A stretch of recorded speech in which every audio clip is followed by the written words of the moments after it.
Chapter 12. Joe Tries to Take French Leave. Joe did not mind. In fact, he was glad he had not caught the first fish, for it helped out a little plan which had come to him while swimming. He threw the last cleaned fish into a bucket of water and glanced about him. The quarantine station was a bare half-mile away, and he could make out a soldier pacing up and down at sentry duty on the beach. Going into the cabin, he listened to the heavy breathing of the sleepers. He had to pass so close to 'Frisco Kid to get his bundle of clothes that he decided not to take it. Returning outside, he carefully pulled the skiff alongside, got aboard with a pair of oars, and cast off. At first he rowed very gently in the direction of the station, fearing the chance of noise if he made undue haste. But gradually he increased the strength of his strokes till he had settled down to the regular stride. When he had covered half the distance he glanced about.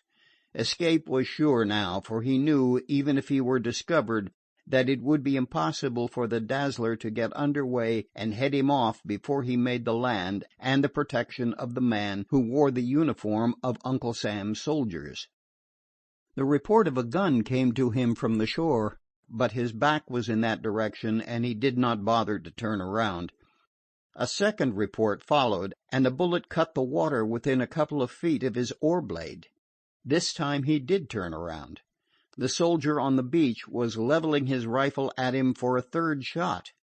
Joe was in a predicament, and a very tantalizing one at that. A few minutes of hard rowing would bring him to the beach and to safety, but on that beach, for some unaccountable reason, stood a United States soldier who persisted in firing at him. When Joe saw the gun aimed at him for the third time, he backed water hastily. As a result, the skiff came to a standstill, and the soldier, lowering his gun, regarded him intently. "I want to come ashore. Important," Joe shouted out to him. The man in uniform shook his head.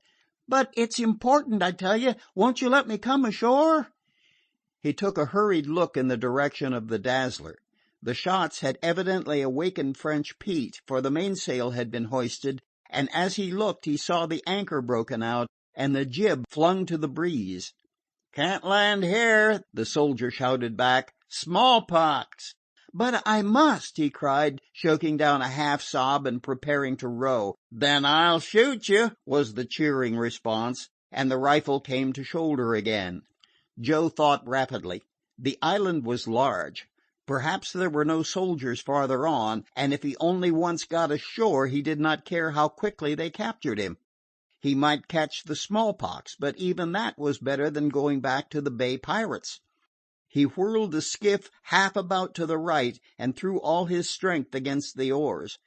The cove was quite wide, and the nearest point which he must go around a good distance away. Had he been more of a sailor, he would have gone in the other direction for the opposite point, and thus had the wind on his pursuers. As it was, the Dazzler had a beam wind in which to overtake him. It was nip and tuck for a while. The breeze was light and not very steady, so sometimes he gained and sometimes they. Once it freshened till the sloop was within 100 yards of him, and then it dropped suddenly flat, the Dazzler's big mainsail flapping idly from side to side. "Ah, you steal ze skiff, eh?" French Pete howled at him, running into the cabin for his rifle. "I fix you. You come back quick or I kill you." But he knew the soldier was watching them from the shore and did not dare to fire even over the lad's head. Joe did not think of this, for he, who had never been shot at in all his previous life, had been under fire twice in the last 24 hours. Once more or less couldn't amount to much. So he pulled steadily away, while French Pete raved like a wild man, threatening him with all manner of punishments once he laid hands upon him again. To complicate matters, 'Frisco Kid waxed mutinous. "Just you shoot him, and I'll see you hung for it, see if I don't," he threatened. "You'd better let him go. He's a good boy and all right, and not raised for the dirty life you and I are leading." "You too, huh?" the Frenchman shrieked, beside himself with rage. "Then I fix you, you rat." He made a rush for the boy, but 'Frisco Kid led him a lively chase from cockpit to bowsprit and back again. A sharp capful of wind arrived just then. French Pete abandoned the one chase for the other. Springing to the tiller and slacking away on the main sheet, for the wind favored, he headed the sloop down upon Joe. The latter made one tremendous spurt, then gave up in despair and hauled in his oars. French Pete let go the main sheet, lost steerage way as he rounded up alongside the motionless skiff, and dragged Joe out. "Keep mum," 'Frisco Kid whispered to him, while the irate Frenchman was busy fastening the painter. "Don't talk back. Let him say all he wants to, and keep quiet. It'll be better for you." But Joe's Anglo-Saxon blood was up, and he did not heed. "Look here, Mr. French Pete, or whatever your name is," he commenced. "I give you to understand that I want to quit, and I'm going to quit. So you better put me ashore at once. If you don't, I'll put you in prison, or my name's not Joe Bronson." 'Frisco Kid waited the outcome fearfully. French Pete was aghast. He was being defied aboard his own vessel, and by a boy. Never had such a thing been heard of. He knew he was committing an unlawful act in detaining him, but at the same time he was afraid to let him go with the information he had gathered concerning the sloop and its occupation. The boy had spoken the unpleasant truth when he said he could send him to prison. The only thing for him to do was to bully him. "You will, ah?" His shrill voice rose wrathfully. "Then you come too. You rose the boat last night, answer me that. You steal the iron, answer me that. You run away, answer me that. And then you say you put me in jail, bah!" "But I didn't know," Joe protested. "Ha ha, that is funny. You tell that to the judge. Maybe him laugh, eh?" "I say I didn't," he reiterated manfully. "I didn't know I'd shipped along with a lot of thieves." 'Frisco Kid winced at this epithet, and had Joe been looking at him he would have seen a red flush mount to his face. "And now that I do know," he continued, "I wish to be put ashore. I don't know anything about the law, but I do know something of right and wrong, and I'm willing to take my chance with any judge for whatever wrong I have done, with all the judges in the United States, for that matter. And that's more than you can say, Mr. Pete." "You say that, huh? Very good. But you one big thief."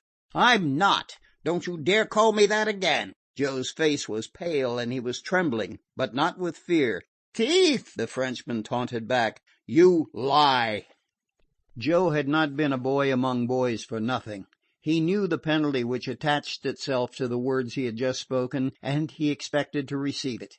So he was not overmuch surprised when he picked himself up from the floor of the cockpit an instant later, his head still ringing from a stiff blow between the eyes. "Say that one more time," French Pete bullied, his fist raised and prepared to strike. Tears of anger stood in Joe's eyes, but he was calm and in deadly earnest.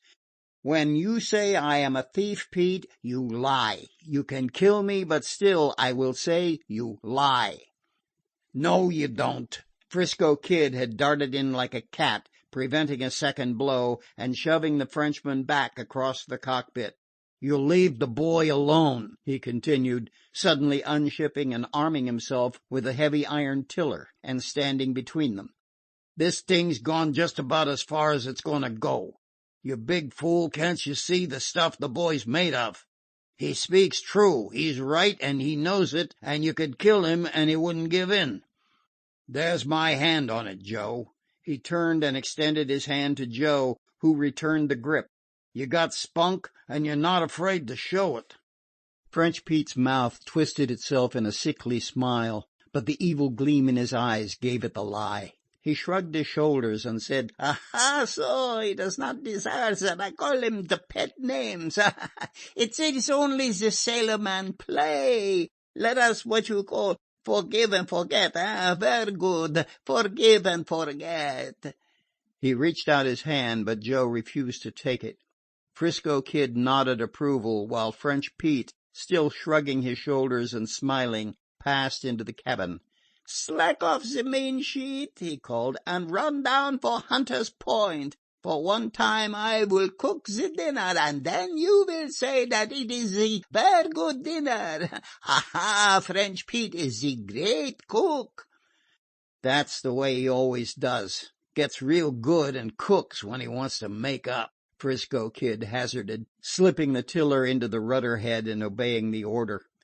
"But even then you can't trust him." Joe nodded his head but did not speak. He was in no mood for conversation. He was still trembling from the excitement of the last few moments, while deep down he questioned himself on how he had behaved, and found nothing to be ashamed of. Chapter 12